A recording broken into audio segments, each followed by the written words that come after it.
Good evening बच्चों। तो आज आपका एक एफएसटी और अच्छा सा गया होगा, हमें ये उम्मीद है। एफएसटी 67 था। तो बच्चों जो आज का एफएसटी है उसमें क्वेश्चन अच्छे थे और इसका हम लोग डिस्कशन करने चल रहे हैं।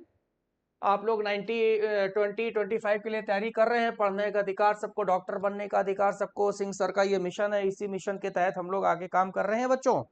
तो आज का पेपर जो हुआ आपका, उसमें क्वेश्चन देखते हैं। क्वेश्चन नंबर 1 क्या था? पहला था determine the wavelength of electron with velocity 275 metre पर सेकेंड। इलेक्ट्रॉन के लिए वेवलेंथ हमें फाइंड आउट करना है। तो इलेक्ट्रॉन के लिए वेवलेंथ फार्मूला लगा दो H/mv। अब यहां पर वैल्यू पुटअप कर देना है बच्चों, सॉल्व कर लेना है। तो H की वैल्यू कितनी होती है? 6.64 10 टू दी पावर -34 और अपॉन में इलेक्ट्रॉन का मास 9.1 10 टू पावर -31। स्पीड कर दो 275 मीटर पर सेकेंड। इसको सॉल्व करो बच्चों। सॉल्व करने पर इसका आंसर देखो कितना मिलेगा। इसको सॉल्व कर लो बच्चों, आंसर तुम्हारा लगभग पहला वाला मैच हो जाएगा। 10 टू पावर -6 मीटर इतना आ जाएगा। आंसर नंबर फर्स्ट आएगा। थोड़ा कैलकुलेशन करना पड़ेगा, तो आंसर फर्स्ट आराम से मैच कर जाएगा। नेक्स्ट सेकंड क्वेश्चन है self inductance of solenoid is directly proportional to current flowing through coil, directly proportional to number of turn, directly proportional to area, inversely proportional to area. तो coil का जो self inductance होता है उसका formula होता है, एक बार हमने बताया था मुन्ना करके। एम की जगह लुन्ना कर दो, एल कर दो, एल लुन्ना, N double N A square by L, ये फार्मूला होता है। अब ये एरिया पे दिया है। जैसे पहला डायरेक्टली प्रोपोर्शनल टू करंट, तो करंट तो है नहीं, तो ये वाला गलत हो गया। Directly proportional to number of turns, number of turns का स्क्वायर है, गलत हो गया। डायरेक्टली प्रोपोर्शनल टू एरिया, यही सही हो गया। देखो एरिया के डायरेक्टली प्रोपोर्शनल है, तो आंसर नंबर थर्ड मिल जाएगा, है ना। और म्यूचुअल इंडक्टेंस का भी यही फार्मूला होता है। देखो बच्चों, जैसे सेल्फ इंडक्टेंस में हो गया ये फार्मूला, म्यूचुअल इंडक्टेंस का एल की जगह एम हो जाता है और एन स्क्वायर की जगह N1 N2 हो जाता है। तो दोनों का फार्मूला सेम तरीके से हम लोग निकाल सकते हैं। ठीक है, चलो आगे चलते हैं। Next, capacitor of capacitance 5 microfarad connected shown figure, internal resistance of cell 0.5 तो amount of charge on capacitor place. देखो इसका इंटरनल रेजिस्टेंस कितना है? 0.5 ओम। तो इस कैपेसिटर पे चार्ज क्या कलेक्ट होगा निकालना है। इसके लिए बच्चों यहां से देखो ये करंट फ्लो होगी। तो अब इसमें की पॉइंट क्या होता है, जिस आर्म में कैपेसिटर लगा हो उसमें करंट नहीं फ्लो करती है। क्यों नहीं फ्लो करती है? क्योंकि एक्चुअली में ये कैपेसिटर फुल चार्ज होता है।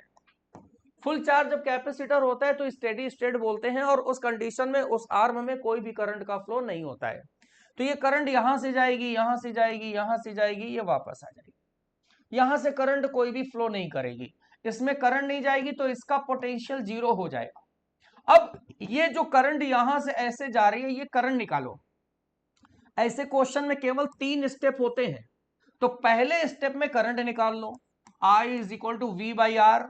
तो V हो जाएगा 2.5, R हो जाएगा 1 + 1 और प्लस 0.5 यानी कि 2.5। सीरीज में 1 एम्पियर आ गया। इस आर्म को ए बी मान लो। तो सेकंड स्टेप ए बी में पोटेंशियल निकाल दो। पोटेंशियल बराबर आई आर हो जाएगा। आई तुम्हारा 1 हो गया, रेजिस्टेंस 2 हो गया, तो 2 वोल्ट पोटेंशियल आ गया। ए बी में 2 वोल्ट का पोटेंशियल आ गया। अब जरा ध्यान दो बच्चों, ये ए बी आर्म और ये आर्म जिसमें कैपेसिटर लगा है आपस में पैरेलल में है। पैरेलल में पोटेंशियल सेम होता है, इसमें पोटेंशियल कुछ होगा नहीं। तो जो ए बी में ये पोटेंशियल प्रोड्यूस हुआ है, यही कैपेसिटर की प्लेट के अक्रॉस पोटेंशियल डेवलप हो जाएगा। अब पोटेंशियल जब निकल आया तो चार्ज निकाल लो CV से। C है तुम्हारा 5 माइक्रोफैरड, पोटेंशियल है 2, तो ये 10 माइक्रोकूलम चार्ज कलेक्ट हो जाएगा। आंसर थर्ड आ जाएगा बच्चों। Third option is the right option. चलें आगे।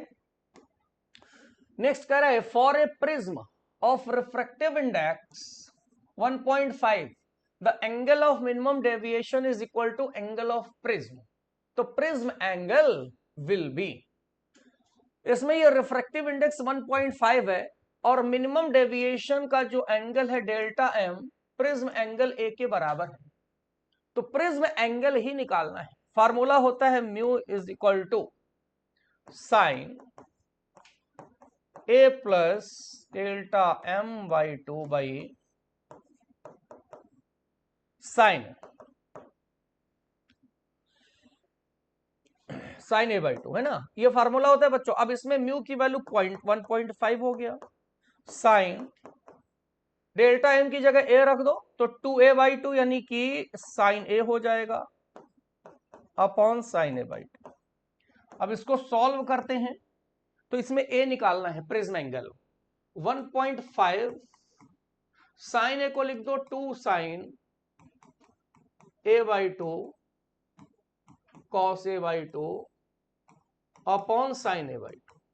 साइन a/2 कैंसिल हो गया तो कॉस a/2 आया 1.5/2। 1.5 को हम 3/2 लिख सकते हैं तो 3/4 हो जाएगा। तो a/2 आ जाएगा कॉस इनवर्स 3/4। तो ए एंगल हमें मिल जाएगा 2 कॉस इनवर्स 3/4। ये आंसर आ गया बच्चों, 2 cos inverse 3/4। Option third match कर रहा है, ठीक है। हाँ, ऑप्शन नंबर थर्ड इसका आंसर मैच कर रहा है बच्चों। चलो नेक्स्ट चलते हैं। Step up transformer has transformation ratio 5:3। What is voltage in secondary if voltage in primary is 60 volt? तो ट्रांसफॉर्मर फॉर्मेशन रेशियो क्या होता है? Vs upon Vp। तो ये दिया है 5/3। सेकेंडरी में वोल्टेज निकालना है और प्राइमरी में 60 गिवन है, तो Vs निकल आया। 3 2 जा 6 20 हो जाएगा, 20 इंटू 5 100 वोल्ट आ जाएगा, 100 वोल्ट आ गया। Answer third, option number third match कर गया। Next, in a normal projectile motion what will be angle of projectile for maximum height? बच्चों ये बताओ, ये अच्छा क्वेश्चन है, थोड़ा सा दिमाग लगाना पड़ेगा। नॉर्मल प्रोजेक्टाइल मोशन, प्रोजेक्टाइल का मतलब होता है फेंकना। What will be angle of projection for maximum height? Maximum height के लिए एंगल क्या होना चाहिए बताओ। अच्छा, हमारे हाथ में जैसे ये कोई पार्टिकल है, इसको हमें फेंकना है और ऐसे फेंकना है कि मैक्सिमम हाइट ऊपर जाए। तो मैक्सिमम हाइट पे फेंकने के लिए इसको हॉरिजॉन्टल से कितने एंगल पर फेंकना चाहिए? देखो, हम इसको सीधे वर्टिकल फेंक दें, अगर हम इसको ऐसे फेंकेंगे तो मैक्सिमम हाइट पे जाएगा। इसको किसी एंगल पे फेंकेंगे तो ये मैक्सिमम हाइट पे ना जाकर कैसे ही निकल आएगा। यानी कि अगर किसी पार्टिकल को मैक्सिमम हाइट कवर कराना है तो बच्चों हॉरिजॉन्टल से कितना एंगल बनना चाहिए? 90 डिग्री बनना चाहिए। अच्छा क्वेश्चन, गुड क्वेश्चन। इसमें तुम लोग कंफ्यूज हो गए होगे बच्चों, है ना। Next, gas escapes from surface of planet because it's acquire escape velocity. The escape velocity will depend on which of following factor? देखो, escape velocity का फॉर्मूला होता है √ 2gm अपॉन r। ये m और r जहां प्लेनेट से particle फेंक रहे हैं उसका मास होता है, और जिस पार्टिकल को फेंकते हैं उसका मास नहीं आता। तो ये m क्या है? जिस प्लेनेट से फेंक रहे हैं, मास ऑफ प्लेनेट है, मास ऑफ प्लेनेट है। और r है रेडियस ऑफ प्लेनेट। तो ये एक तो मास पे डिपेंड करता है, मास पार्टिकल पे डिपेंड नहीं करता, टेम्परेचर पे डिपेंड नहीं करता, रेडियस पे डिपेंड करता है। फर्स्ट और फोर्थ, आंसर थर्ड मैच कर गया बच्चों, आंसर थर्ड मैच कर गया। नेक्स्ट क्वेश्चन है, match the column. In column को मैच कराना है बच्चों, मैच कराओ जरा भाई। कैसे मैच कराओगे? सन में कौन सी प्रोसेस चलती है? सन में न्यूक्लियर फ्यूजन की प्रोसेस चलती है। न्यूक्लियर फ्यूजन होता है, और न्यूक्लियर फ्यूजन का मतलब क्या हुआ कि एनर्जी रिलीज होती है। तो सन के लिए ये दो ऑप्शन हो जाएंगे, न्यूक्लियर फ्यूजन होता है, एनर्जी रिलीज होती है। न्यूक्लियर रिएक्टर में क्या होता है? फिजन होता है ना। न्यूक्लियर रिएक्टर में क्या होता है? एक फिजन होता है, फिजन। और इसमें भी क्या होती है, एनर्जी रिलीज होती है। मतलब इसमें दो दो चीजें देखो मिल रही हैं, क्योंकि ऑप्शन में भी हम देख रहे हैं यहां पर तो एक एक है, यहां दो दो हैं, तो हमें सारे ऑप्शन देखने पड़ेंगे। तो सन में न्यूक्लियर फिजन होता है, साथ में एनर्जी रिलीज, न्यूक्लियर रिएक्टर में फिजन होता है और एनर्जी रिलीज होती है। अब यहां पे थर्ड के लिए देखो, total nuclear binding energy in a process is increased. Total nuclear binding energy process increase, इसमें भी क्या होती है, क्यों इंक्रीज होती है, क्योंकि एनर्जी रिलीज होती है। ठीक है, तो ये हो गया। अब यहां पर आ जाओ फोर्थ में, कह रहा nuclear binding energy in process decrease, ये डिक्रीज नहीं होती है। और यहां पर ये बेकार हो गया ऑप्शन, इसको बच्चों तुम लोग कैंसिल कर देना, ये भी कैंसिल कर देना और ये भी कैंसिल कर देना, ये वाला ऑप्शन हटा देना बेटा। अब ये तीन ऑप्शन में मैचिंग करा लो। तो पहला जो हो रहा है वो क्यू आर है, पहला क्यू आर है, तो पहला आर क्यू है, पहला क्यू आर है। ठीक है, सेकंड में है, सेकंड में कौन कौन सा है, पी आर है, सेकंड में पी आर है और थर्ड में आर है। तो ऑप्शन नंबर थर्ड मिल जाएगा और इसको हटा दो। अब ये तुम्हारा क्वेश्चन सही हो गया, इसमें जो फोर्थ वाला ऑप्शन है, ये जो डिक्रीज बोल रहा है, ऐसा नहीं होता है, तो इसको हटाना पड़ेगा। चलो आगे चलते हैं। IV characteristic of PN junction diode in forward bias shown, approximate forward resistance of junction। ये IV कर्व गिवन है जिसमें करंट मिली एम्पियर में, तो इसका हमें रेजिस्टेंस निकालना है। तो रेजिस्टेंस फार्मूला होता है delta V upon delta I, जिसको हम लोग बोलते हैं बच्चों डायनामिक रेजिस्टेंस। ये नॉन ओमिक सर्किट होते हैं, ओम्स लॉ को फॉलो नहीं करते हैं, क्योंकि इसमें ग्राफ स्ट्रेट लाइन नहीं आता है ना।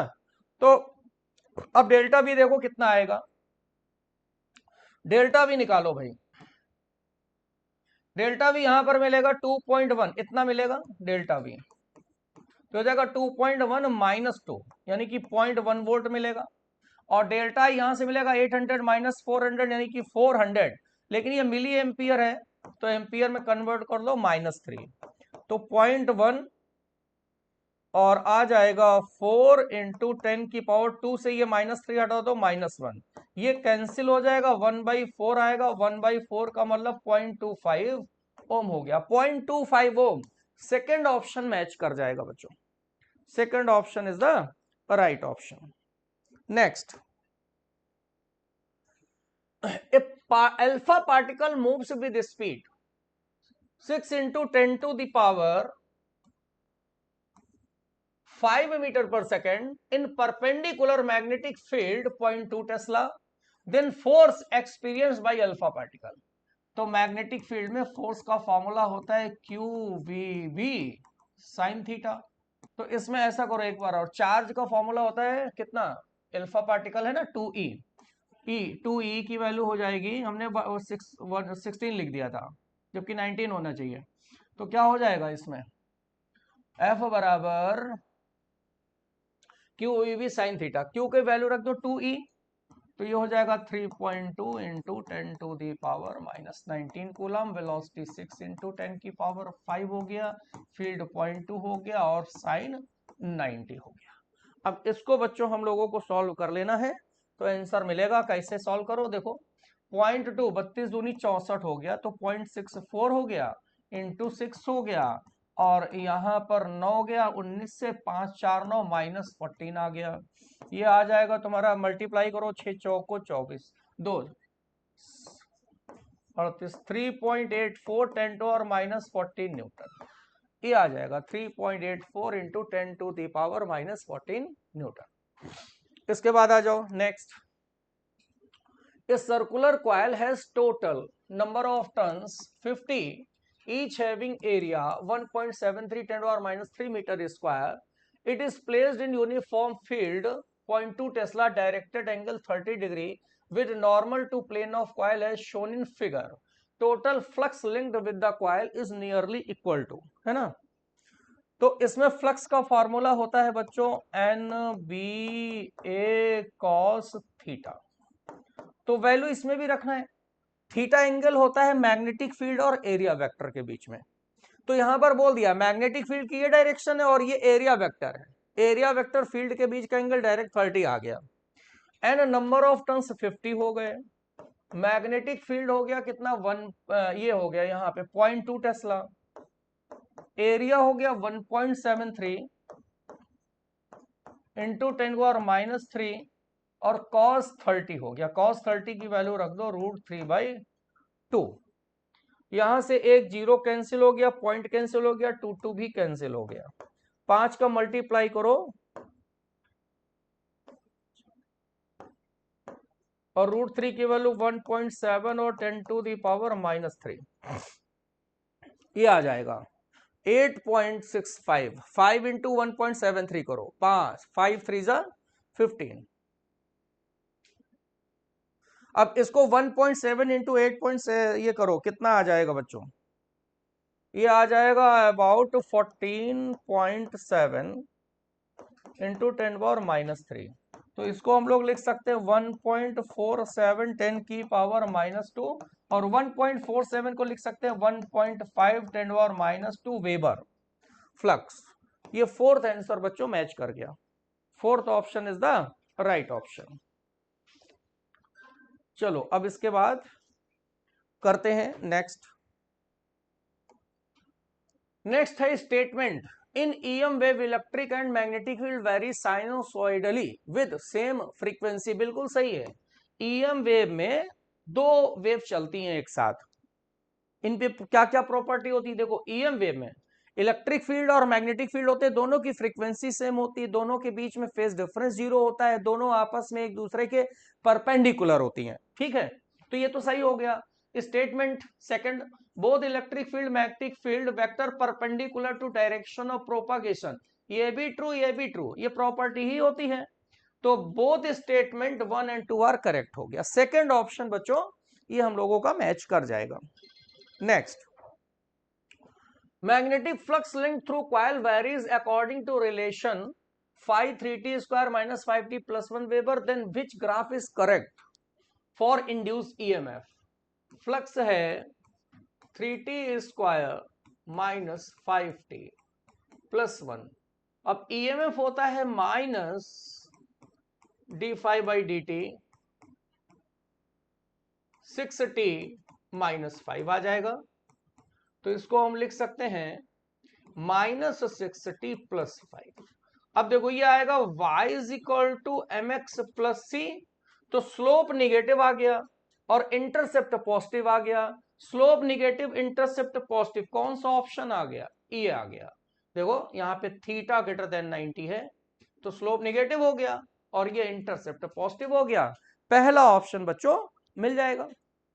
Next, a uniform wire of resistance are stretched uniformly such that length becomes n times and cut to form 5 identical wires. These wires arranged shown in figure the effective resistance between AB. देखो बेटा, एक ये wire है, इसका resistance R मान लो, R दिया ही हुआ है, मान क्या लो, दिया ही है। इसको खींचा गया कि लेंथ n टाइम्स हो गई। हम लोगों को बच्चों ये मालूम है अगर इसको खींचा जाए और इसकी लेंथ n गुना हो जाए पहले के रिस्पेक्ट में, तो अब जो नया रेजिस्टेंस होता है वो n² टाइम्स हो जाता है। तो अब यहां पर जब इसको हम खींच करके लेंथ n टाइम्स करेंगे तो इसका रेजिस्टेंस n² टाइम्स हो जाएगा। उसके बाद क्या कह रहा है, then cut into 5 identical wires. अब इसके 5 टुकड़े कर लो आइडेंटिकल। तो जब 5 टुकड़े करेंगे तो सभी का रेजिस्टेंस ऑफ ईच वायर कितना हो जाएगा? n²R/5 कितना हो जाएगा। अब इसको यहां पर ये अरेंजमेंट में हम लोगों ने इस तरीके का अरेंजमेंट बना दिया और ए बी के बीच निकालना है। जरा ध्यान दो बच्चों, 5 वायर है तो इसका रेजिस्टेंस हो गया n²R/5, इसका भी हो गया n²R/5, इसका भी हो गया n²R/5, इसका हो गया n²R/5 और इसका हो गया n²R/5। अब ए बी के बीच निकालना है बेटा। देखो ए बी के बीच निकालना है ना, तो अब देखो ये बैलेंस व्हीटस्टोन ब्रिज बन रहा है, R1/R2 is equal to R3/R4 और ये वाला बेकार हो गया। अब ये बैलेंस व्हीटस्टोन ब्रिज में हम लोग जानते हैं कि अगर R1 R2 R3 R4 बराबर हैं तो जो RAB आता है वो उन्हीं की वैल्यू के बराबर आ जाता है, यानी कि n² R/5 ही आ जाएगा AB के बीच का तो थर्ड आंसर ये हम लोगों का बच्चों मैच कर जाएगा। चलें आगे। Unit of dielectric strength can be written as, dielectric strength का यूनिट। अच्छा, डाइलेक्ट्रिक स्ट्रेंथ होती क्या है पहले तो ये मालूम होना चाहिए ना, तभी तो यूनिट लिख पाएंगे। तो डाइलेक्ट्रिक स्ट्रेंथ बच्चों क्या होती है, बोलो। हाँ, maximum field which can bear the dielectric. कोई डाइलेक्ट्रिक इलेक्ट्रिक, कोई जो डाइलेक्ट्रिक मटेरियल होता है वो जितना डाइलेक्ट्रिक का मैक्सिमम फील्ड वोल्टेज सहन कर सके उसको हम बोलते हैं डाइलेक्ट्रिक स्ट्रेंथ। तो डाइलेक्ट्रिक स्ट्रेंथ हो जाएगा voltage by V by R. अब इसका यूनिट देखो तो वोल्ट अपॉन मीटर, तो ये तो सही हो गया। अब ये न्यूटन पर कूलम चेक करना पड़ेगा, इलेक्ट्रिक फील्ड होता है एफ बाई क्यू, तो ये भी हो जाएगा न्यूटन अपॉन कूलम, तो ये भी सही हो गया। अब इसको देखो इलेक्ट्रिक फील्ड, इसमें कर दो F S upon Q S, distance का multiply, force into distance work joule हो जाएगा, और coulomb into metre, joule upon coulomb metre, ये भी सही है। यानी कि इसमें आंसर आ गया all of this. Dielectric strength के लिए सारे यूनिट बच्चों करेक्ट। चलो आगे चलते हैं। The height at which the acceleration due to gravity becomes g by 9, where g acceleration due to gravity on surface of earth in terms of r और radius of earth निकालना है। तो अब यहां पर देखो बेटा क्या करना है हम लोगों को, कि ऊपर जाने पर हम लोगों को मालूम है जैसे ये अर्थ है, रेडियस r है, ऊपर जाने पर वैल्यू चेंज हो जाती है। तो ऊपर जाने पर वैल्यू हो जाएगी g upon 1 plus H by R का होल स्क्वायर।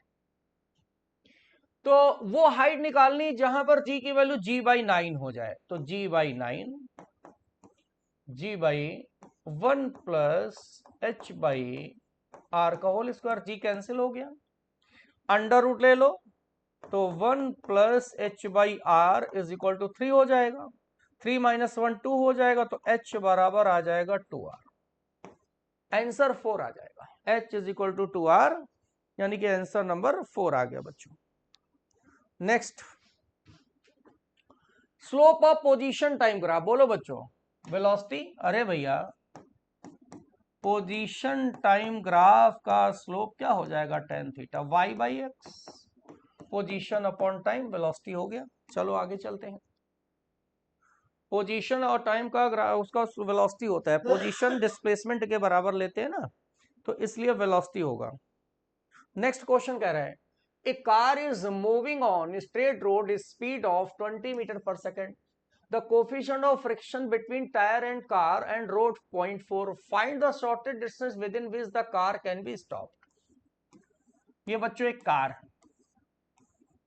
ये 20 मीटर पर सेकंड की स्पीड से चल रही है, रोड पे चल रही है, जिस रोड पे चल रही है वो रफ है, उसके लिए म्यू की वैल्यू 0.4 गिवन है। तो अब यहां पर जब कार चलेगी तो फ्रिक्शनल फोर्स लगेगा, तो कह रहा है कार कितनी डिस्टेंस जाके रुक जाएगी, ये हमें डिस्टेंस निकालना है। बोलो भैया कैसे करेंगे बेटा, डिस्टेंस निकालना है, फॉर्मूला लगा दो 1D वाला, V square is equal to U square minus 2as। और बच्चों जब कोई पार्टिकल रफ सरफेस पर चलता है तो जो एसिलरेशन होता है वो म्यूजी होता है। जब कोई पार्टिकल रफ सरफेस पे चलता है ना तो एसिलेशन म्यूजी होता है।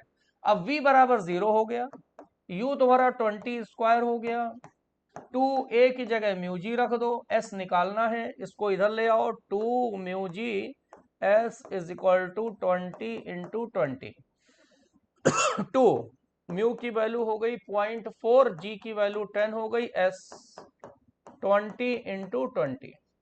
तो सॉल्व करने पर ये हम लोगों को मिलने वाला है s is equal to 20 upon 2 into 4, 4 पंचे 20 और 10 50 आ जाएगा, 50 मीटर पे चल के कार रुक जाएगी। ये आ गया तुम्हारा 18 नंबर क्वेश्चन कंप्लीट हुआ। चलो आ जाओ 19 पे। The potential energy of 1 kg particle free to move along x-axis is given by u is equal to x power 4 by 4 minus x square by 2 joule। Total mechanical energy particle 2 joule, then maximum speed निकालना है, maximum speed निकालना है, maximum speed. देखो बच्चों,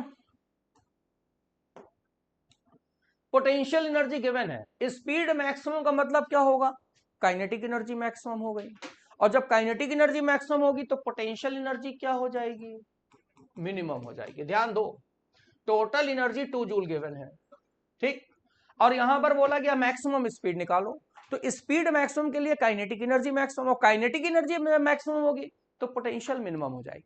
और हम लोगों को ये फंडा मालूम है, कोई भी चीज मैक्सिमम या मिनिमम हो वो कांस्टेंट होती है, तो ये कांस्टेंट हो जाएगा, और कांस्टेंट का डिफरेंशिएशन 0 होता है, ठीक।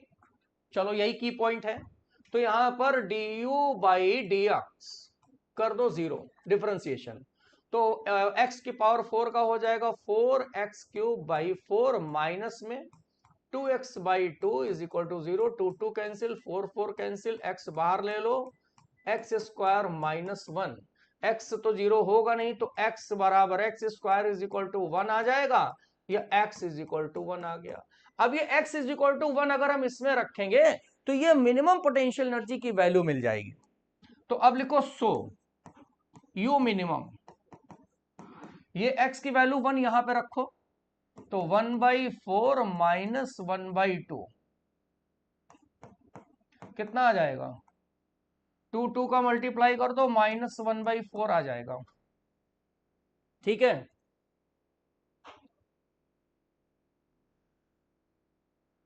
अच्छा, अब देखो u मिनिमम निकल आया, अब यहां पर लिखो काइनेटिक मैक्सिमम प्लस पोटेंशियल यानी मिनिमम, और इनका समेशन हो गया total energy. Maximum kinetic energy हो गया हाफ mv², तो इससे मैक्सिमम स्पीड निकल आएगी, और मिनिमम पोटेंशियल एनर्जी -1/4 हो गई, तो ये -1/4 हो गया, और टोटल एनर्जी 2 जूल हो गई। हाफ मास कितना है 1 v² मैक्स, उधर ले जाओ, तो 2 प्लस 1/4, 4 2 जा 8, 9/4 आया, ये 2 2 जा 4 यहां से कैंसिल हो गया, तो v मैक्स अंडर रूट उधर ले लो, तो 3 हो जाएगा 9, 3/√2 आ जाएगा, मैक्सिमम स्पीड आ गया 3/√2 मीटर पर सेकेंड, ठीक है। चलो आगे चलते हैं, 20 नंबर है, A perfect gas goes from state A to another state B by absorbing इतने joule of heat and doing 6.5 10⁵ joule external work. It is now transfer between the same two state in another process in which it absorb 10⁵ joule heat. Then in second process work done हमें निकालना है बच्चों.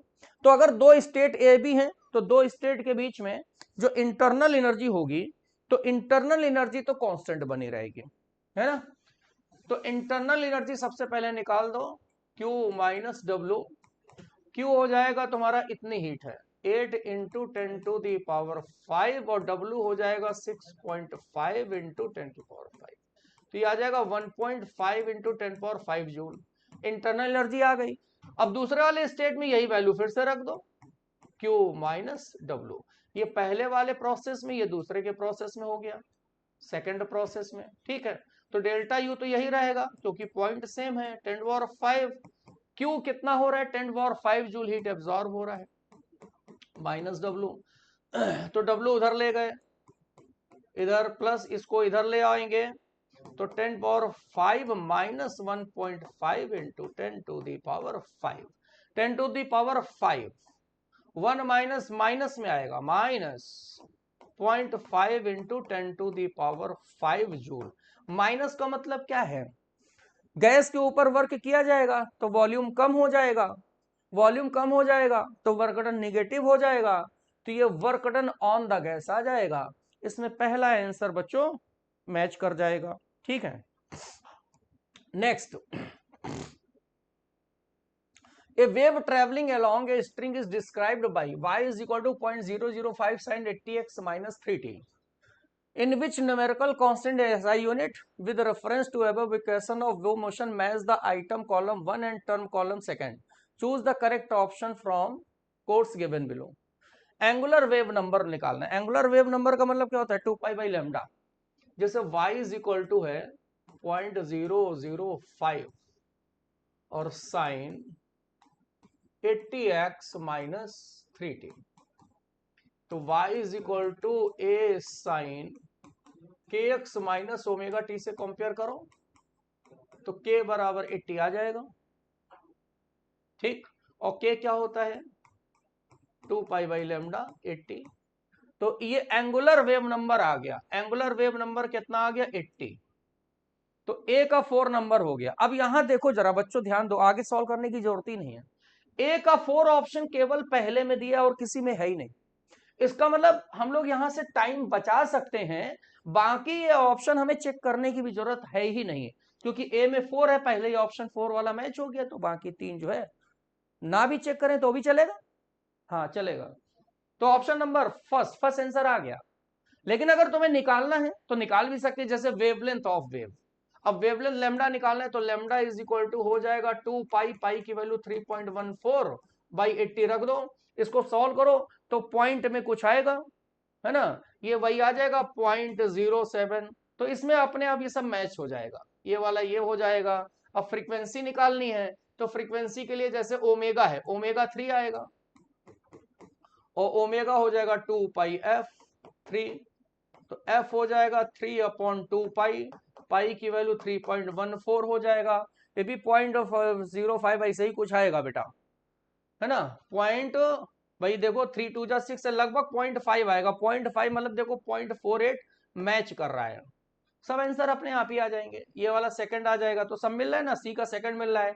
अब D का क्या हो जाएगा? D का थर्ड हो जाएगा। इसमें डी कैसे सॉल्व करेंगे? यहाँ एक्स की जगह 30 रख दो, टी की जगह 20 रख दो, इसको सॉल्व कर लो तो आंसर तुम्हारा ये वाला मैच कर जाएगा। वैसे तो इसमें एक ही पार्ट सॉल्व करने पर हम लोग सारे आंसर मैच करा सकते हैं। चलो आगे चलते हैं।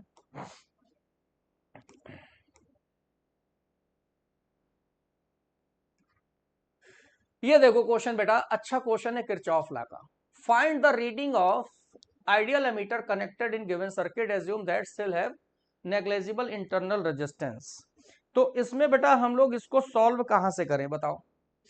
यहां पर ये बोला गया जितने सेल लगे इंटरनल रेजिस्टेंस क्या है? 0 है। ठीक है, एमीटर आइडियल है, रीडिंग इसी की निकालनी है। तो अब मान लेते हैं कि ये करंट यहां से निकली 6 वोल्ट की सेल से, और अब कुछ करंट इसमें चली गई, I1 इसमें गई, I2 इसमें गई, I3 इसमें गई, I4। तो चार्ज कंजर्वेशन लॉ से लिख सकते हैं हम लोग क्या? I is equal to I1 plus I2 plus I3 plus I4।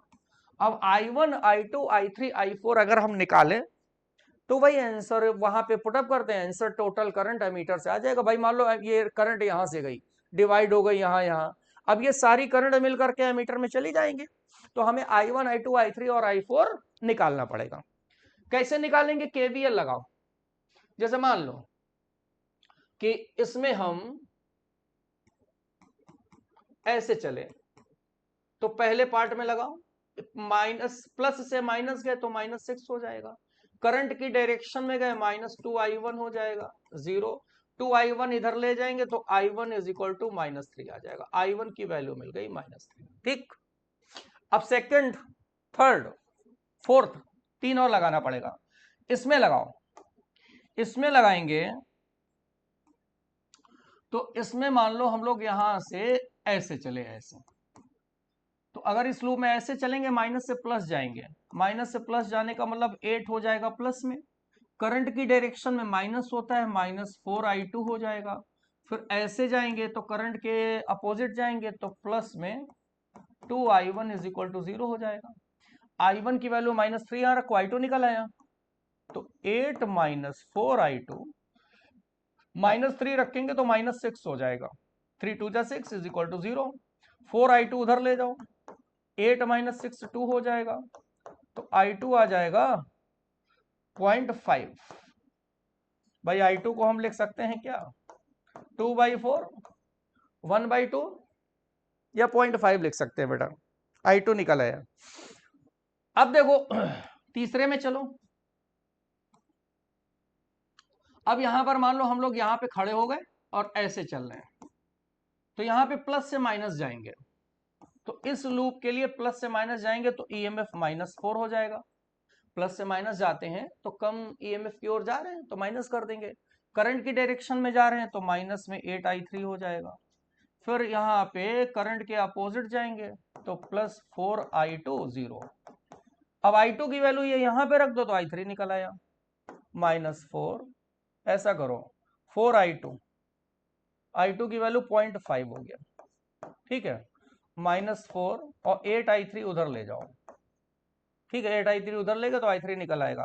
ये कितना हो जाएगा 5 चौक 20, 20 का मतलब 2 - 4, तो 2 - 4 का मतलब यहां पर कितना आया -2, तो -2/8 आ गया या -1/4 आ गया या -0.25 आ गया, कुछ भी लिख सकते हैं, ठीक। I3 निकल आया। अब यहां पर आ जाओ, मान लो हम लोग यहां पे खड़े हुए और हम लोगों को अब इधर चलना है, ऐसे ऐसे जाना है, तो माइनस से प्लस गए, ये क्वेश्चन में थोड़ा सा कैलकुलेशन है बच्चों, माइनस से प्लस गए तो 10 हो जाएगा, करंट की डायरेक्शन में आ जाएंगे तो -10I4 हो जाएगा, करंट के अपोजिट जाएंगे तो प्लस में 8I3 और इक्वल टू 0 हो गया। अब I3 यहां रख दो तो ये हो जाएगा 10 - 10I4 और ये है I3 की वैल्यू -1/4 तो -8/4, 4 2 जा 8, 10I4 उधर ले जाओ, ठीक है, 4 2 जा 8 ये हुआ, और अब यहां से 10 to 8 हो गया, तो I4 कितना आ गया 8/10 यानी कि 0.8 आ गया, 0.8। ये सारी वैल्यूज बच्चों वहां पे रखो 1 में, देखो आंसर क्या आएगा। सारी I1 I2 की वैल्यू रखो, तो I1 निकाला है -3, I2 निकाला है 0.5, I3 निकाला है -0.25, I4 निकाला है 0.8, तो अब ये हो जाएगा माइनस में 3.25 और ये हो जाएगा प्लस में 8 और 5 13 1.3। देखो कितना आया 3.25 में I इज इक्वल टू आ गया 3.25 में 1.3 माइनस करना है तो ये 5 हो गया, 9 3 12 हो गया, 2 1 1 1.95 आया और माइनस में आएगा -1.95, तो माइनस ऑप्शन में नहीं है लेकिन 1.95 हमें देखो मिल रहा है, तो इसका बच्चों थर्ड ऑप्शन आ जाएगा, third option is the right option, ठीक। चलो आगे चलते हैं। In Young's experiment the fringe width will remain same if, तो फ्रिंज विड्थ का फार्मूला क्या होता है, beta is equal to D lambda by D. अब पहला ऑप्शन देखो both lambda D double, lambda double D double तब तो 4 गुना हो जाएगा, तो पहला तो बेकार हो गया ऑप्शन। दूसरा है D and D double, D D double बस ये है, डी भी डबल हो गया, ये भी डबल हो गया, कैंसिल हो गया, वही बना रहा, आंसर सेकंड आ गया, ठीक है। डी डबल डी हाफ तो भी 4 गुना हो जाएगा, लेमडा डबल डी हाफ तो भी 4 गुना, यानी कि आंसर तुम्हारा ये सेकंड आ गया बच्चों, ठीक है। चलो नेक्स्ट है, a man walking on road with velocity of 4 km/h encounters rain falling vertically with velocity of 12 km/h, at what angle from vertical should be hold his umbrella to protect him safe from the rain। देखो बच्चों एक आदमी है इधर walk कर रहा है 4 km/h से और रेन नीचे तरफ गिर रही है इधर, तो रेन की वेलोसिटी है 12 km/h। तो अब यहां पर हमें यह बताना है कि पर्सन छतरी को किस डायरेक्शन में लगाए कि वो अपने को सेफ रख के भीगे ना, तो इसके लिए हमें VRM निकालना पड़ेगा। देखो VRM का मतलब क्या हुआ, वही सब्ट्रैक्शन लगाओ, relative velocity VR minus VM, VR minus VM का मतलब हुआ VR प्लस माइनस VM। अब इसका जरा डायग्राम बनाओ तो अच्छे से समझ आ जाएगा। इसमें Vr में माइनस Vm करना है, तो Vm इधर है तो माइनस Vm वेक्टर पीछे की तरफ जाएगा। माइनस Vm किधर जाएगा, इधर जाएगा, ये हो जाएगा माइनस Vm, ठीक। और ये हो जाएगा क्या, Vr, ये Vr हो गया। अब इसका रिजल्टेंट पैरेललोग्राम बना लो। इसका रिजल्टेंट बच्चों ये आएगा, ये आएगा Vrm, यानी कि अगर पर्सन इधर की तरफ 4 किलोमीटर पर आवर की स्पीड से चलेगा तो इसके ऊपर रेन इस डायरेक्शन से गिरेगी, ऐसे गिरेगी। तो जब अगर रेन इस डायरेक्शन में गिरेगी तो इस पर्सन को छतरी इस डायरेक्शन में लगाना होगा, ऐसे, ये ऐसे छतरी लगानी पड़ेगी। भाई पर्सन इधर जा रहा है तो Vrm इधर है, यानी कि रेन की वेलोसिटी मैन के रिस्पेक्ट में इधर है, यानी कि पानी ऐसे गिर रहा है, पानी तिरछा ऐसे गिर रहा है, तो छतरी ऐसे ही लगानी पड़ेगी। छतरी लग गई। अब इसमें बोला गया वर्टिकल से क्या एंगल बनेगा, तो वर्टिकल का मतलब हमें ये वाला एंगल निकालना है, थीटा। ये थीटा होगा तो ये भी थीटा हो जाएगा। अब इससे निकालो टेन थीटा, तो टेन थीटा क्या निकलेगा, परपेंडिकुलर ये हो गया Vm के बराबर, और Vr हो गया तो Vm अपॉन Vr, तो टेन थीटा मिला। Vm कितना दिया हुआ है देखो 4, Vr कितना है 12, 1/3 आ गया, तो थीटा आ गया tan इनवर्स 1/3 वर्टिकल से, tan इनवर्स 1/3, यानी कि सेकंड ऑप्शन मैच कर जाएगा बच्चों। तो ये बच्चों आप लोगों का पूरा एक्सप्लेनेशन हो गया। इसके बाद का पार्ट आप लोगों को मिश्रा सर एक्सप्लेन कराएंगे। तो अब हम लोग मिलते हैं बच्चों नेक्स्ट सेशन के FST के डिस्कशन में। Okay, thank you. बच्चों आते हैं क्वेश्चन नंबर 25 पे। और 25 क्वेश्चन हम लोग का इस तरीके का है कि ऑब्जेक्ट को 15 सेंटीमीटर दूर एक लेंस के सामने रखा है। अब अगर ऑब्जेक्ट को आप 15 सेंटीमीटर दूर एक लेंस के सामने रखेंगे तो मतलब कि यहां पर बच्चों ये एक लेंस है, हमें नहीं पता कि ये कॉन्वेक्स है कि कॉनकेव है, बट यहां पर इमेज बन रही है 30 सेंटीमीटर बिहाइंड, तो पक्का है कि कॉन्वेक्स हो गया। बात हो गई यहीं खत्म। फोकल लेंथ इसकी निकालनी है तभी तो पाएगी पावर। ये है हमारा 15 सेंटीमीटर और हमारी जो इमेज बन रही है वो यहां पर बन रही है 30 सेंटीमीटर पर। तो 30 सेंटीमीटर पर इमेज बन रही है बिहाइंड। तो बच्चों u की वैल्यू आ गई माइनस का 15 सेंटीमीटर, v आ गया प्लस का 30 सेंटीमीटर, और बच्चों f की वैल्यू आपको निकालनी है 1/f equal to 1/v minus 1/u। 1/30 आएगा माइनस का 1/15 आएगा, 1 प्लस हो जाएगा और एलसीएम आ जाएगा 30, और बेटा ये 1 आएगा प्लस का ये 2 आएगा, ये आ जाएगा 1/10, 1/f। f की वैल्यू आ रही है +10, इसका मतलब पॉजिटिव आ रही है, तो बात तो सही है, कॉन्वेक्स है। लेकिन हमें f की वैल्यू निकालनी नहीं थी, हमको निकालनी है व्हाट इज द पावर। तो आप यहीं से गड़बड़ कर रहे हैं। आप यहाँ पे आ जाएंगे और यहाँ पे आने के बाद जस्ट इसके इधर आ जाएंगे, 100/f कर देंगे इधर, और इधर आप 100/10 कर देंगे। बात वही है, 10 आएगा, लेकिन प्लस का 10 ये पावर बन जाएगा ये वाला टर्म, और प्लस का 10 डायोप्टर हमारा आंसर आ रहा है। बच्चों प्लस का 10 डायोप्टर आंसर आ रहा है। दोबारा से शुरू हुआ है। क्वेश्चन नंबर 25 का राइट आंसर आ जाएगा हमारा प्लस का 10।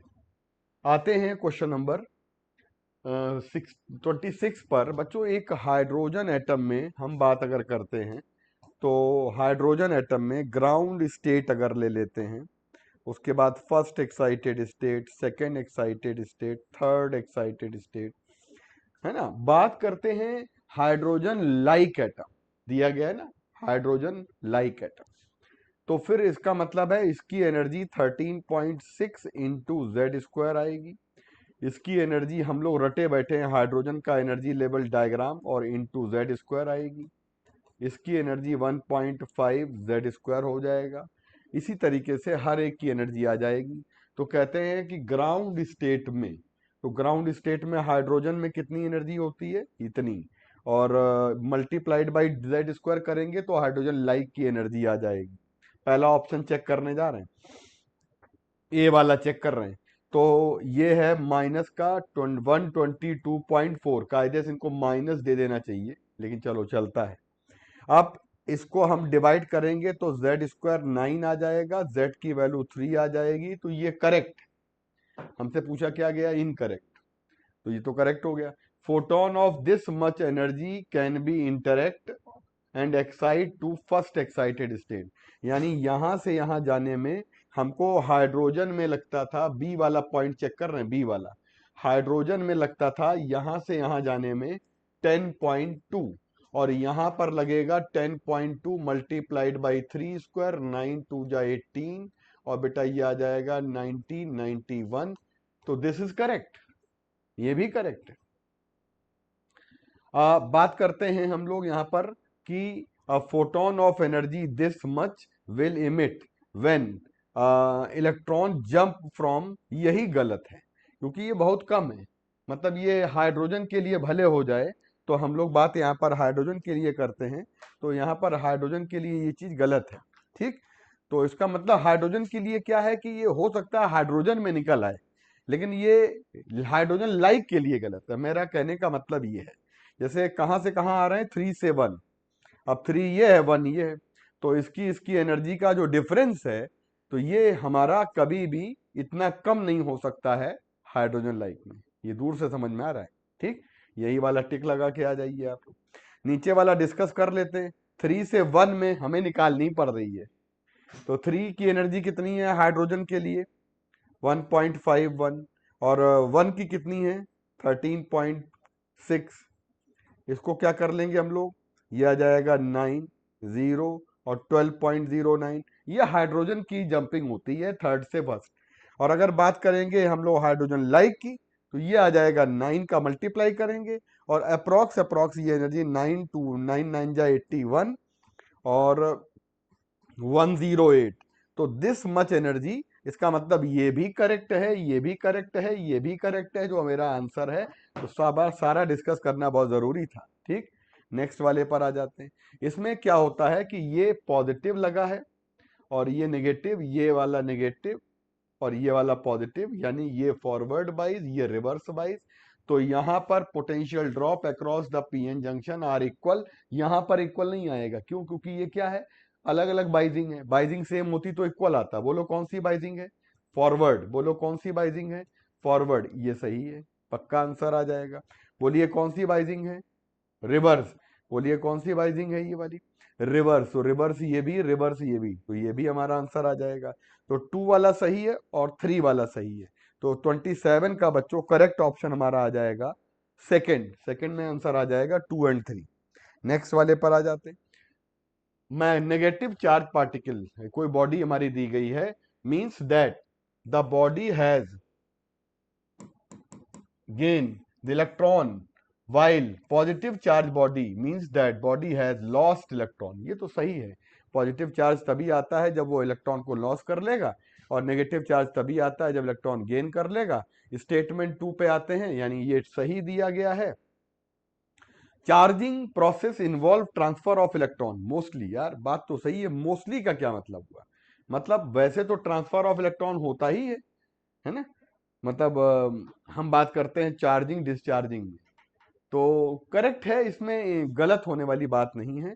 तो ये वाला भी हमारा 28 का स्टेटमेंट 1 भी करेक्ट है बच्चों, और स्टेटमेंट 2 भी करेक्ट है। कौन सा ऑप्शन आ रहा है, दोनों स्टेटमेंट हमारे करेक्ट दिए गए हैं।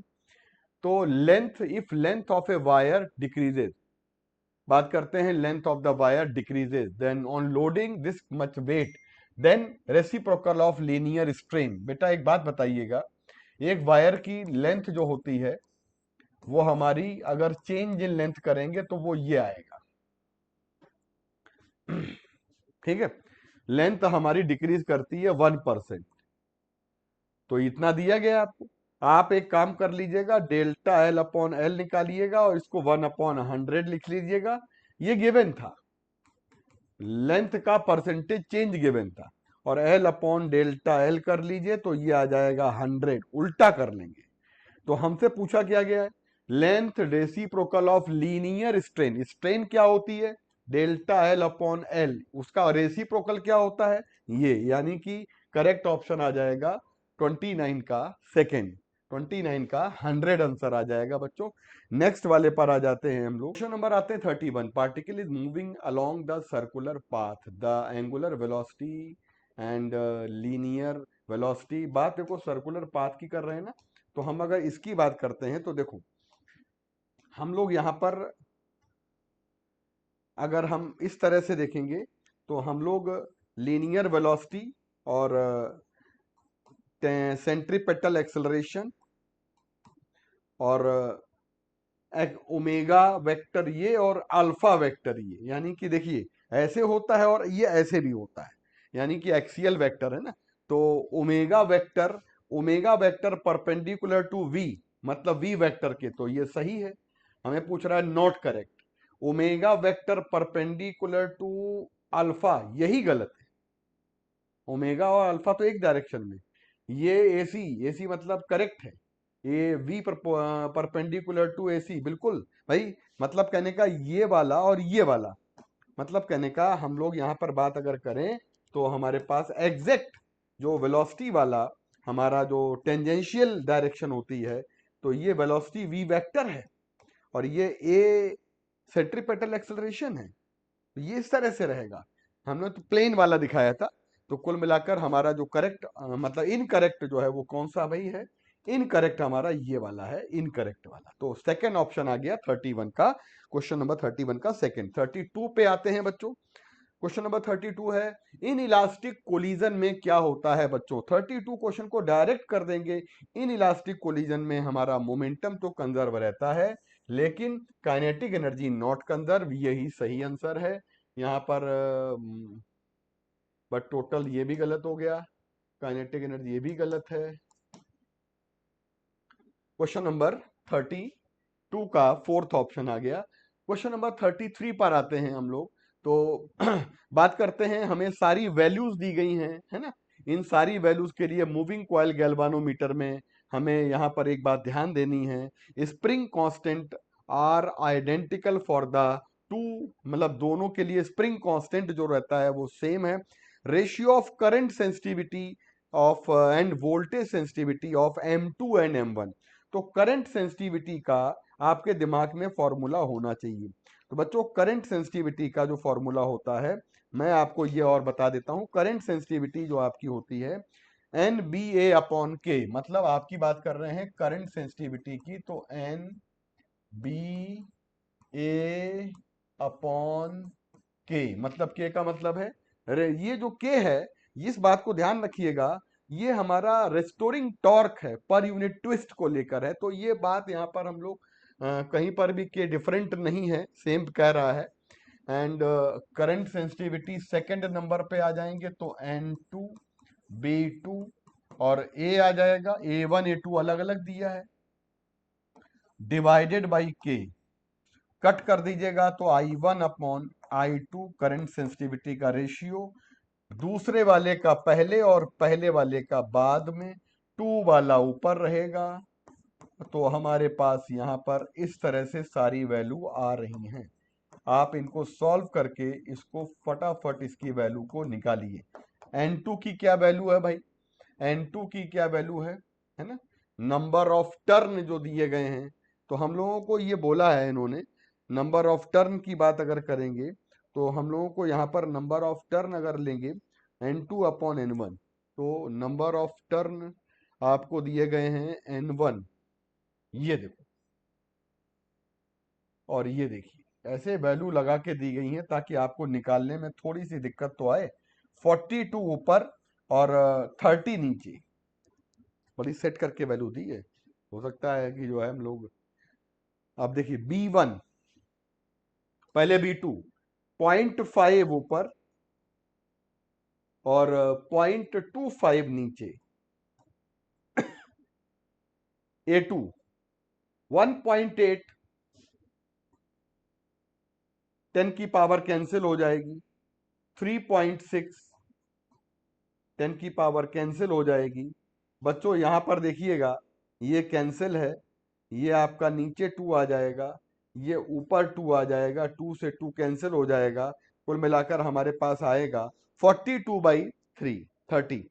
इसका मतलब हो गया ये 1.4 आ रहा है। इसका मतलब आपके पास I2/I1 की वैल्यू, यहां पर रेशियो ऑफ करंट सेंसिटिविटी आ गया 1.4। पहले क्या है, करंट सेंसिटिविटी, तो हमें लगता है एक आंसर तो मैच कर गया ना, पहला वाला। फिर कह रहा है ratio of current sensitivity end voltage sensitivity, मतलब एंड वोल्टेज सेंसिटिविटी। तो जब हम वोल्टेज सेंसिटिविटी की बात करेंगे पहले वाले के लिए, तो ये आ जाएगा I1/R और बेटा R1, और दूसरे वाले की बात करेंगे तो करंट सेंसिटिविटी अपॉन R2, और बेटा V2/V1 की बात करेंगे तो हमारे पास आएगा I2/I1 मल्टीप्लाइड बाई R1/R2। ये वाली वैल्यू कितनी है करंट सेंसिटिविटी की, 1.4 दी गई है। और R1 कितना दिया गया, ढूंढना पड़ेगा ना। R1 देखो वहां लिखा है 10 और डिवाइडेड बाई R2 कितना लिखा है 14। तो ये देखिए ये कैंसिल हो गया, ये 1 आ गया। तो करंट सेंसिटिविटी का रेशियो आ रहा है M2 वाले का पहले, M1 वाले का बाद में। तो ये रेशियो आ रहा है हमारा 1.4 और वोल्टेज सेंसिटिविटी आ रही है 1। तो भैया ये फॉर्मूले याद करने पड़ेंगे आपको। Question number, radius of gyration depend करती है शेप ऑफ द बॉडी। बिल्कुल correct. The surface tension of the soap solution दिया है, एक्सेस प्रेशर हमें निकालना है सोप बबल, तो 4T/R। तो ये आ जाएगा 4 इंटू सरफेस टेंशन 10 की पावर -3, और अपॉन R कितना दिया गया है, डायामीटर 1 सेंटीमीटर। 1 सेंटीमीटर का मतलब 0.5, आधा कर दिया, और -2 कर लेंगे मेरे बच्चों। ये कितना 100 आया, नीचे से ऊपर जाएगा 1000 आ जाएगा, कुल मिलाकर 20 आ जाएगा। 1000 ऊपर और नीचे से आएगा ये 100, 1000/5 200 आ जाएगा। 10 की पावर आ जाएगी -1 मेरे प्यारे बच्चों। ये आ जाएगा हमारे पास 20, और यहां पर मालूम है पास्कल लिखेंगे क्योंकि प्रेशर है, तो 20 पास्कल हमारा आंसर आ जाएगा। क्वेश्चन का 35 का राइट आंसर आ रहा है बच्चों सेकेंड वाला। ठीक, आ जाते हैं क्वेश्चन नंबर 37। बच्चों देखिए, force required to move a mass of 1 kg from rest on the horizontal, rough दिया गया है, यानी कि कोई भी मास को, जैसे आपका नॉर्मल रिएक्शन हमारा mg से बैलेंस हो जाएगा। हम लोगों को यहाँ पर फोर्स निकालना है, तो हम लोग जानते हैं, तो म्यू आर इधर लगेगा, राइट। तो हमारे पास F equal to mu into M G आ जाएगा। म्यू की वैल्यू 0.1 है, एम की वैल्यू 1 kg है, जी की वैल्यू 9.8 है, तो कुल मिलाकर 0.98 न्यूटन की वैल्यू आ रही है। करेक्ट ऑप्शन हमारा 36 वाले का आ जाएगा, फर्स्ट आंसर है। नेक्स्ट वाले पर आ जाते हैं हम लोग, क्वेश्चन नंबर 37 पे। Wheel is rotating about an axis through it centre. बच्चों आरपीएम दिया गया, रोटेशन पर मिनट की बात कर रहा है, तो रोटेशन पर मिनट की बात कर रहा है, तो 720 रोटेशन पर मिनट, तो अपॉन 60 कर देंगे, तो ये आ जाएगा आरपीएस फ्रीक्वेंसी। तो ओमेगा आ जाएगी हमारे पास यहाँ पर क्या, 2πn, तो मतलब 2π इंटू 12 यानी कि 24π, और ये आ जाएगा रेडियन पर सेकेंड, यानी ω1 आ जाएगा। सुनिए, हम बात करते हैं यहां पर 8 सेकेंड में it acted upon the constant torque, 8 second में उसको रोक लिया गया। इसका मतलब है final angular velocity, initial angular velocity, और रोक लिया गया, यानी मतलब माइनस में आना चाहिए, बाद में आ जाएगा, प्लस 2 टाइम अल्फा टी। ठीक, तो फाइनल वाली तो 0 हो जाएगी, इनिशियल वाली 24π दी गई है एंगुलर वेलोसिटी, और प्लस का अल्फा निकालना है, टाइम दिया गया 8, यानी कि अल्फा की वैल्यू आ रही है -3π रेडियन पर सेकेंड स्क्वायर। इसका मतलब, माइनस का मतलब है रिटार्डेशन वर्क कर रहा है, टॉर्क लगा रहे हैं, तो ये हमारा रिटार्डेशन वर्क कर रहा है। 3 आंसर आ रहा है बच्चों। अब हमें अल्फा निकल आया, वैल्यू ऑफ टॉर्क निकालना है। तो कहीं देखिएगा हमारे पास यहां पर टॉर्क मोमेंट ऑफ इनर्शिया, अगर आई नहीं लिखा होता तो गड़बड़ हो जाता। तो टाउ इक्वल टू हो जाएगा हमारे पास आई इंटू अल्फा। तो प्यारे बच्चों टॉर्क निकाल दीजिएगा। आई की वैल्यू, अल्फा की वैल्यू 24 अपॉन पाई है और आपके पास 3 पाई आ जाएगा।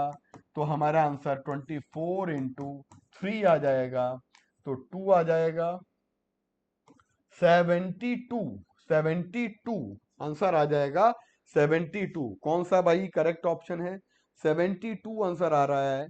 ठीक, तो newton metre, newton metre unit क्या है? यूनिट तो दी नहीं है, तो न्यूटन मीटर होता है। एफ इंटू मतलब टॉक में निकालते हैं तो यहां पर आ जाएगा हमारे पास 72। करेक्ट ऑप्शन 37 का सेकंड। नेक्स्ट वाले पर आ जाते हैं, कैपिलरी राइज। बात समझिएगा, capillary rise in experiment water level rises to the height of 5 centimetre.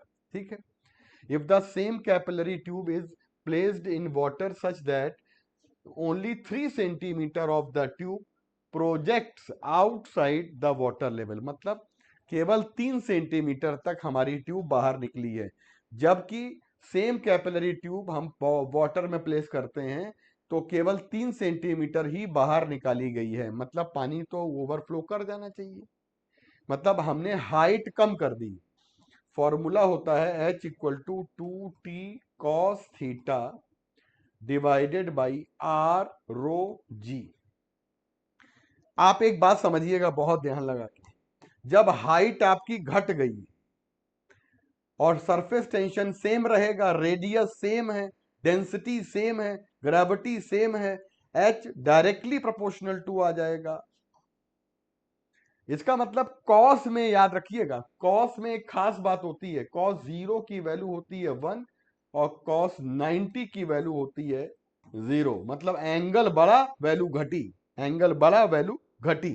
तो अगर ये हम हाइट ऑफ कैपिलरी 3 सेंटीमीटर घटा के ला रहे हैं, यानी ये घट रही है, तो ये वाली वैल्यू भी हमारी घट जाएगी, लेकिन थीटा बढ़ जाएगा।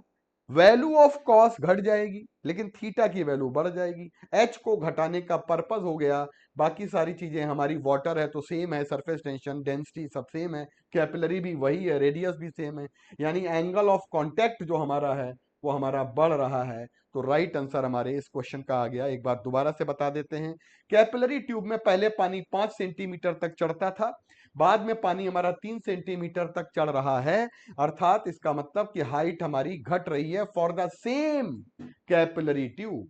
वही कैपिलरी है तो आर सेम है, पानी वही है, डेंसिटी सेम है, सरफेस टेंशन सेम है, ग्रेविटी सेम है, H proportional to cos theta आ जाएगा। एच घट रहा है, कॉस थीटा का वैल्यू घटेगा, थीटा के वैल्यू बढ़ जाएगी, यानी एंगल ऑफ कांटेक्ट जो हमारा है वो बढ़ रहा है। करेक्ट ऑप्शन थर्ड वाला आ रहा है। स्टैंडिंग वेव जो होती है वो हमारी do not transfer energy. Correct option हमारा 39 का पहला वाला सही है। आगे देख लेते हैं, composed of single travelling wave गलत है बेटा, एंड नन ऑफ दीज ये तो पहले आ गया, मेक लाउड नहीं भाई, ये सारी बातें गलत हैं। क्वेश्चन नंबर 40 पे आते हैं, particle execute simple harmonic motion with amplitude given है ए, और when the particle at this centimeter 4 centimeter from the mean position magnitude of velocity in SI unit equal to acceleration, यानी वेलोसिटी हमारी जो है उसका मैग्नीट्यूड हमारे एक्सेलरेशन के बराबर है। एक्सेलरेशन वेलोसिटी का फॉर्मूला लिख देते हैं, omega under root A square minus X square velocity आ गई, और एक्सेलरेशन यहां पर आ जाएगा ओमेगा स्क्वायर एक्स, है ना। ओमेगा स्क्वायर वाई होता है, माइनस में होता है, लेकिन माइनस से कोई लेना देना है नहीं, मैग्नीट्यूड की बात कर रहे हैं। तो यहां पर आ जाएगा omega under root A square minus X square equal to आ जाएगा ओमेगा स्क्वायर एक्स। भाई साहब इसको आप कैंसिल कर दीजिएगा और स्क्वायर कर दीजिएगा तो ये हट जाएगा, रूट हट जाएगा, ओमेगा का स्क्वायर और एक्स का स्क्वायर आ जाएगा। वैल्यू पुट कर दीजिएगा, ए की वैल्यू है 5 स्क्वायर, एक्स की वैल्यू 4 स्क्वायर, ओमेगा स्क्वायर निकालना है और ये आ जाएगा 4 स्क्वायर। 5 स्क्वायर 4 स्क्वायर निकालेंगे, ओमेगा स्क्वायर की वैल्यू हम लोगों को निकालना क्या है, टाइम पीरियड निकालना है। तो 25 और 16, 25 एंड 16, 25 एंड 16 9, तो वहां से आएगा omega square by 9/4 16 and omega equal to 3/4 2 pi T आ जाएगा ओमेगा की जगह 3/4 8/3 टी इक्वल टू आ जाएगा 8π/3। कोई ऑप्शन आ रहा है? ऑप्शन ये वाला आ रहा है। सॉल्व करने वाला सवाल है, परेशान होने वाली बात नहीं है। ऐसे क्वेश्चन सारे फॉर्मूले सब आपको पता है, बिल्कुल हिम्मत हारिए नहीं। क्वेश्चन नंबर 41 पे आते हैं बच्चों। 41 में हमें मालूम है पीवी कांस्टेंट आइसोथर्मल में होता है, सारे बच्चे जानते हैं। पहला फंक्शन पी और दूसरा function V. First function differentiation of second, तो डिफरेंशिएशन लिख देते हैं या डेल्टा लिख देते हैं। पहला फंक्शन डीवी प्लस दूसरा फंक्शन डीपी इक्वल टू 0। तरीका ये कहता है, आप इसको डेल्टा वी कर दो, इसको डेल्टा पी कर दो, 0 हो जाएगा। आपको लाना क्या है, डेल्टा पी बाई, तो पी डेल्टा वी माइनस का sign V delta P. Delta P और पी अगर लाएंगे हम लोग तो दैट विल बी माइनस का sign delta V upon V आ जाएगा।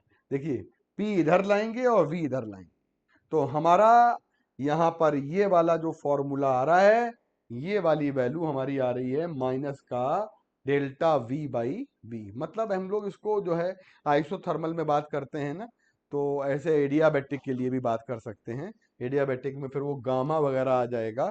तो 41 वाले क्वेश्चन में सेकंड वाला ऑप्शन सही आ रहा है बच्चों। क्वेश्चन नंबर आ जाते हैं हम लोग। डिस्प्लेसमेंट एक्स गिवन है, हम लोगों को एक्स गिवन है और एक्स की वैल्यू गिवन है A E alpha T plus B E beta T.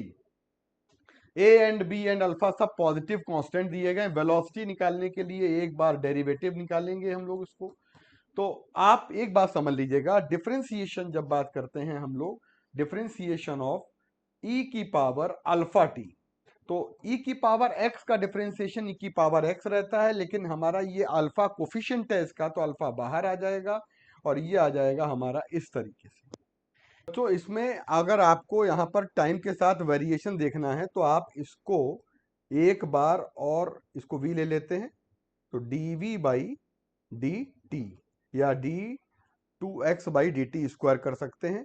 इसको एक बार और डिफरेंशिएट करेंगे तो ये वाला आपका माइनस वाला जो है वो आपका माइनस अल्फा पहले आएगा, तो ये आ जाएगा अल्फा स्क्वायर a और फिर e की पावर x का आपको मालूम ही है, तो यहां पर वैल्यू आ जाएगी हमारे पास प्लस, यहां पर आ जाएगी वैल्यू बीटा, तो बी बीटा स्क्वायर आ जाएगा और ई बीटा टाइम्स टी आ जाएगा। यानी ये भी प्लस वैल्यू आ रही है, ये भी प्लस वैल्यू आ रही है। और अगर पॉजिटिव वैल्यू है और मान लीजिए आपके दिमाग में बात आती है कि सर ये टाइम बढ़ाने से ये नेगेटिव होता है, तो ये नीचे चला जाता है, वैल्यू घटा बढ़ा देगा, लेकिन प्लस माइनस कुछ नहीं है। इसका मतलब ये हुआ कि ये भी प्लस वैल्यू है और ये भी प्लस वैल्यू है, तो आपका एक्सेलरेशन जो है वो पॉजिटिव का मतलब होता है ये वेलोसिटी को बढ़ाएगा। वेलोसिटी बढ़ाने का मतलब है वेलोसिटी इसकी इंक्रीज करेगी विद टाइम। तो करेक्ट ऑप्शन इसका फोर्थ वाला होगा। ठीक है। 3 नंबर पे 43 में आपको चकमा देने वाला सवाल है कि पहले कह रहे हैं कि पी क्यू आर एस सारा क्या है कि बंद है बेटा, है ना, मतलब सारा वन है। P Q R S one दिया है, जैसे दिया है फटाफट आप बच्चे निकाल भी लेंगे, उसकी जरूरत नहीं है। बाद में कह रहा है when P and R changes to 0, P को 0 कर लो, आर को 0 कर लो, तब बताओ कि क्यू और एस वही रहेगा जो जो दिया था। अब बताइए एक्स वाई जेड की वैल्यू क्या है, तो अभी नहीं निकालना था, है ना, अभी नहीं निकालना था, पी क्यू आर एस को 1 1 1 करके नहीं निकालना था, और 0 और 0 कर देते हैं पी और आर को, तब निकालना है। समझिए बात। तो हम लोग निकालने जा रहे हैं, ये एंड गेट है और ये वाला नॉर गेट है, ये वाला और गेट है, नॉर है। 0 0 एंड में 0 आएगा, x 0 हो गया। 0 1 पे नॉर है तो ये आएगा 1 और में, फिर नॉर है तो उल्टा 0 हो जाएगा और 0 का ये 1 आ जाएगा, यानी 1 आ जाएगा y। ये 0 ये 1, 0 1 पे नॉर क्या देगा, 0 देगा। तो हमारा करेक्ट ऑप्शन आ जाएगा पहले x फिर y फिर z, पहले x फिर y फिर z। ठीक, आगे बढ़ जाते हैं। अगर हम एफ एल टी को ले लेते हैं फंडामेंटल, तो हम लोग डायमेंशनल फॉर्मूला ऑफ मास निकालने जा रहे हैं। तो हम लोग एफ ए एल बी और टी जो हमारा है उसको सी कर लें। तो मास की डायमेंशन, लेंथ की डायमेंशन, टाइम की डायमेंशन है ही नहीं तो कर लेंगे ये dimensionless constant M L T minus 2, force की डायमेंशन, एंड एल बी आ जाएगा, टी सी आ जाएगा। बच्चों एम ए आ जाएगा, एल ए प्लस बी आ जाएगा, टी माइनस 2 प्लस सी आ जाएगा, और एम 1 है, एल 0 है, टी 0 है। आप क्या करेंगे, ए की वैल्यू 1 आ रही, कंपेयर करेंगे A equal to 1, A plus B equal to आ रहा है 0। तो हमारे पास ए 1 आ रहा है तो बी की वैल्यू आ जाएगी -1, 2c। अच्छा बच्चों एक बात समझिएगा, ये 0 है, c प्लस, एक्चुअली ये 2a है, 2a है और प्लस का c है, तो 2a माइनस में प्लस का c इक्वल टू 0 आ रहा है। तो हमारे पास a की कितनी वैल्यू है, a की वैल्यू 1 है, वहां रख देंगे। तो c की वैल्यू आ रही है, c इक्वल टू आ रहा है माइनस का 2a plus c equal to 0। यहाँ 1 रखेंगे, c इक्वल टू 2 आ जाएगा। देखिए क्या क्या वैल्यू पता चल गई, b पता चल गया, a पता चल गया और c पता चल गया। निकाल लेंगे मास का फॉर्मूला, कितना आ जाएगा, देखिए ये आ जाएगा m, मतलब एफ ए का मतलब 1, एल में b आ जाएगा -1 आ जाएगा, और बेटा t ये आपका 2 आ जाएगा। तो F L -1 T2, F L -1 T2, 44 का राइट आंसर आ रहा है हमारा एफ एल -1 T2। ये नहीं आ रहा है, ये वाला आंसर आ रहा है। देखिए चेक करिए, एफ एल -1 T2 प्लस का 2 है, तो पहला आंसर आ रहा है। ठीक, मैच कर गया। ठीक है, आगे बढ़ते हैं हम लोग। इंटेंसिटी ऑफ द लाइट जब हम घटाते हैं, कम करते हैं, तो पहली बात तो फोटो करंट जो है बढ़ेगी, ये गलत दिया है, एंड काइनेटिक एनर्जी से कोई संबंध ही नहीं है। तो आंसर क्या आ जाएगा, नन ऑफ दीज। 45 का आंसर नन ऑफ दीज आ गया। ठीक है बच्चों, थैंक यू, पढ़ते रहिए लगातार। 4 तारीख को हम लोग का पेपर होने जा रहा है, और पेपर नहीं है कोई, एक पेपर इसी तरीके का है, हम लोग ऐसे ही डिस्कस भी करेंगे आराम से, बिल्कुल परेशान होने की आवश्यकता नहीं है। बहुत बढ़िया पेपर होगा आप लोगों का, अपने ऊपर भरोसा रखिए। पूरे साल आप लोगों ने बहुत मेहनत की है, और मेहनत पे भरोसा रखने की बहुत ज़्यादा ज़रूरत है। और सभी को डर लगता है, डर लगना कॉमन बात है, तो डर लग रहा है तो ये तो एक अच्छी चीज़ है कि हम लोग जो टाइम स्पेंड किया है अपने ऊपर, और अगर मौज मस्ती करी होती तो डर नहीं लगता, पढ़ाई मन लगा के की है तो डर लग रहा है, सामान्य बात है, सभी बच्चों के साथ ऐसा हो रहा है। थैंक यू बच्चों, बाय बाय।